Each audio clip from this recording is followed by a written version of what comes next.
All right. As I said before, I am so very excited. This is episode 1 of Conversations with Coyle. Everything about healthcare, and as you can see, maybe a little bit more. I got my best friend, Brittney, here. Brittney is our first guest. We're going to know a lot about Brittney before we're done. Some fun things and some real things about Brittney. But before I get started, this is going to be a weekly thing here at VMH. My goal is to bring some special guests in. We're going to get to know these special guests and a little bit about them, what they do here at VMH, a little bit about what they do outside of VMH. Hopefully have a few laughs, hopefully get to know them a little bit. So before we get to know Brittney, you know what this weekend is? It's football weekend. And if you haven't been into my office, come up and take a look. My paraphernalia is growing. Yes, it is growing. I am a Vikings fan. And this weekend, we take on those nasty Giants. This will not be a podcast about sports, although, you know, I'm a highly competitive person. Right, Britt? Yep. And I think the only other person more competitive or just as competitive as me is you. Mm-hmm. So, I'm a Vikings fan. Who's University your team? of Iowa. No other. Alma mater. You know, I finally broke down and got some black and gold. I ordered covers for my irons, and I thought I was getting maroon and gold for my Gophers, and they came black and gold. Perfect. So that's the only thing I have. But I will take Iowa or Iowa State stuff, but probably not Iowa State. Okay, so anyway, you ready to get started? Let's do it. Okay, first question. Tell us a little bit about you. So what got you into working in healthcare, Britt? I've always kind of liked the idea of helping patients through healthcare and pharmacy specifically.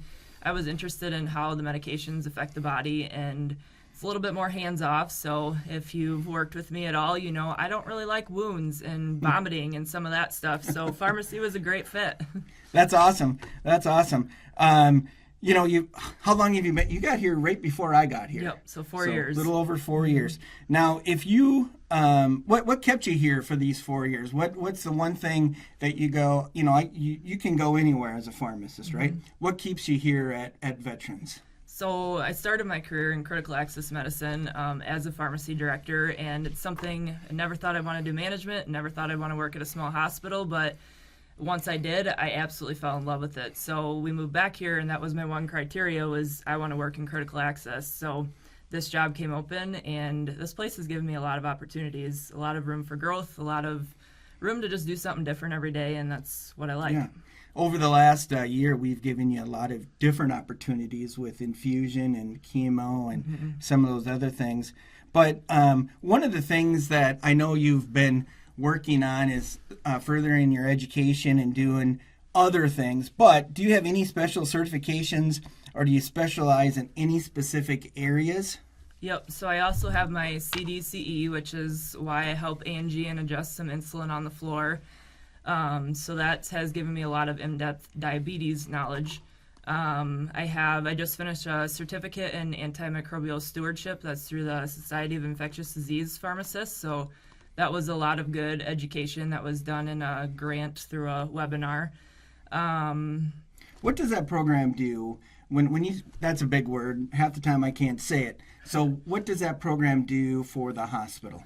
So antimicrobial stewardship just makes sure we're using the right antibiotics for the right amount of time for the right disease states, and making sure that we're not over-treating or under-treating. Gotcha. So that we don't get side effects.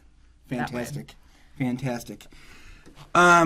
What's your biggest pet peeve, Britt? Probably when people don't critically think or try to figure it out themselves first. I think we settle a lot as a society instead of trying to just push through ourselves first. Okay. I'll make sure I don't do that. If you could do any other job here at VMH, what would that job be? I've always said if I have to go back to school, I'd probably be a CRNA. Why is that? I don't know that I would have ever made it through nursing school, but I like that they're very specialized in their little group of meds, and sometimes with pharmacy, I wish we had a little more patient interaction. Mm-hmm. You do a lot of rounding in the mornings, don't you? With do you do that with the providers? Yeah, Libby does a lot of it now, Okay, but yes, okay. between the two of us. Okay, cool. All right, so if you were to give your 12-year-old self some advice, what advice would you give your 12-year-old self? Just to not be afraid to take those new opportunities and try new things. I don't know if I'd like to be 12 anymore. No. Being a preteen. I don't have any young kids at home anymore, but man, I'm kind of glad I don't. Fun times, but not to be 12 again. So tell us something that makes you interesting. Something we don't know about Brit. I don't know. I like to travel a lot, and I think Okay. if I could go to every country and see the world, I would absolutely do that. What's number one on your bucket list? Hoping to plan a trip to Spain. My cousin is teaching over there this next year, so hoping to go there outside of the epic deadlines. Don't travel in the black period. Don't travel in the black period. Okay, you ready for a serious question? Sure. How long would you survive a zombie apocalypse? I don't know. Probably not very long. Man, do you watch The Walking Dead? No. Oh, Stuff creeps me out. Stuff creeps me out too. My son used to watch it all the time. I got through about 2 episodes, and I'm like, not my deal. So not very long. No. Okay. All right. What's one piece of advice you would give to someone just getting into healthcare? Get ready for change. It's a constant daily battle. There's no change Learn to ever in like healthcare. it. What are you talking about? Learn to like it. So, you've talked about change. What's one of the biggest changes that, in the 4 years that you've been here at VMH, what's one of the biggest changes you've seen happen, either unexpectedly or something that's really forced you to change how you do business or how we treat patients? Can you think of one off the top of your head? I think there's too many to count. I mean, since we've been here, we started barcode administration and the Pyxis, and those two things go miles for patient safety. We've seen our med error rates drop dramatically, and it's, a lot of big things. It happens every day. So much change. Yeah. One of the things that we talk about here all the time is success. And we talk about key performance indicators or KPIs. We talk about how do we track success, what does success look like, and then I know I'm competitive, I know you're competitive, and that competitive nature that we have. Okay, so thinking about that, how do you define success, both in your pharmacy department or infusions or overall for the hospital? How do you define what success looks like? I think following through and completing the full circle. So from the preparation of the medication through the administration and the billing, and to make sure we all have our pieces done and we're all doing the right parts so that the next group can do their correct parts. The people that work with me know that I am very much perfectionist, and so we critique every little thing that falls through the cracks. Yeah, there's a book out there. It's called Good to Great, and I think sometimes we get into this thought process that good is okay. There's also this thought process that says good is the enemy of great, and that's when we go, okay, we're doing just fine, and why should we try harder, right? And I think that's where quality improvement or quality enhancement should be something that we always think about, right? How do we keep on pushing that rock up the hill, and when our patient satisfaction is 96 out of 100, and we go, man, that's fantastic. Well, there's still room to grow. We still get negative comments. How do we focus on not having any negative comments, right? And so I think that's really important that we never settle for what we have now, right? And I think you do that. You're doing that pretty well with your infusions program, how can we get those patients through quicker, right? How can we add more services like chemotherapy? So talk to us a little bit about what we're doing in chemotherapy, and let's let our employees know that we can do some of those things now, right? Yep, so the pharmacy renovation was the biggest hurdle, and then getting those other facilities to send us orders. So we seem to finally have cracked through getting Gunderson to send us some orders on different patients. So if you know of someone, have them ask their doctor if they can get the chemo here. We have 3 certified oncology nurses now that are very good at what they do. So they can very much take care of the patient and take care of them very well. And then we're hoping to partner with the University of Iowa. They've agreed to be a beta site with the go live of Epic. So offering that telehealth oncology, because that's really the last piece that we're missing is that oncologist. And I think our patients really appreciate staying here, and then knowing the nurses and the providers that are taking care of them. And you get done with that treatment, and there's also some sickness that goes with that, right? And knowing you're very close to home. And that tagline of being close to home is used by every small hospital in the country. But when you're talking oncology, it really does make a difference, doesn't it? Okay. Over your career, who's influenced you the most? I feel like I've had a lot of good mentors along the way.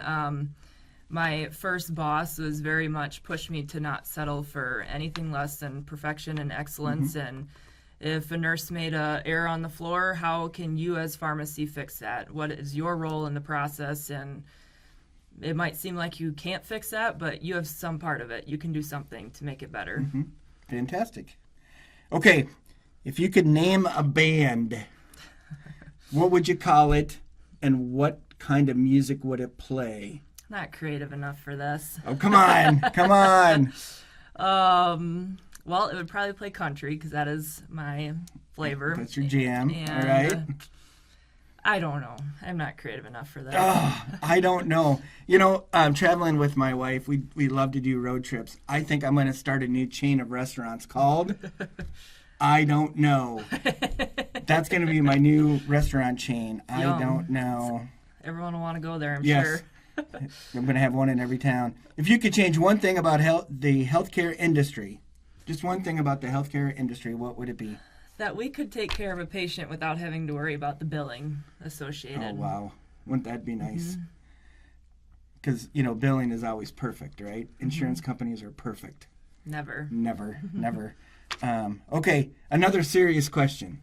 Okay, put on your thinking hat. Is a hot dog a sandwich, and is cereal a soup?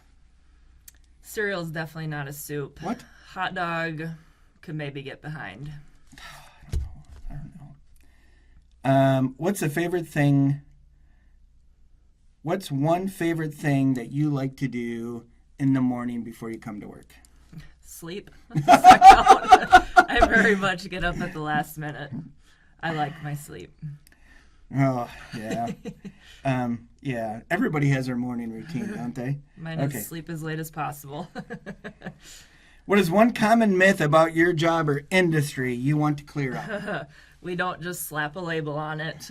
There's a lot of safety checks and a lot that goes into when we dispense a simple medication, from making sure that in the hospital the nurse can administer that correctly, and that the EMR and the order is going to talk to Pyxis, going to talk to make sure the nurse can pull that appropriately, make sure at bedside she can scan it appropriately, just making sure that we're not contributing to a med error. All right.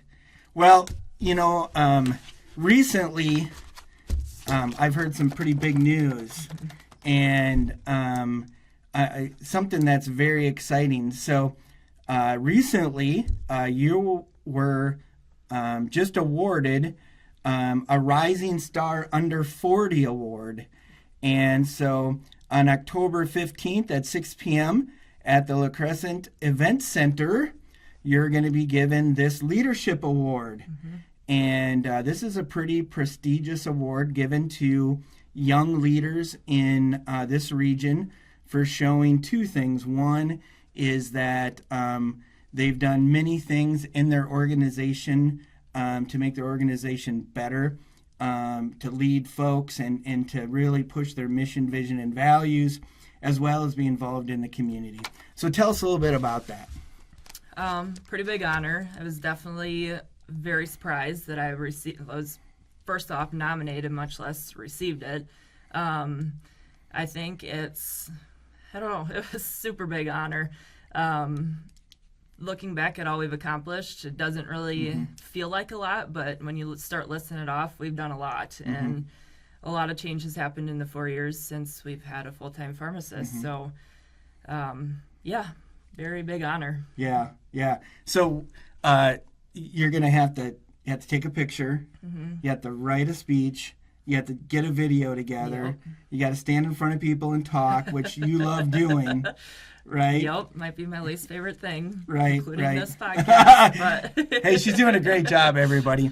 All right, well, I just want to thank you so much for being our inaugural guest, featured guest. And I just can't say thank you so much for everything you do for VMH and our VMH family. And keep up that amazing work. Keep growing our pharmacy program, our oncology program, all things infusion. And we didn't even get talking.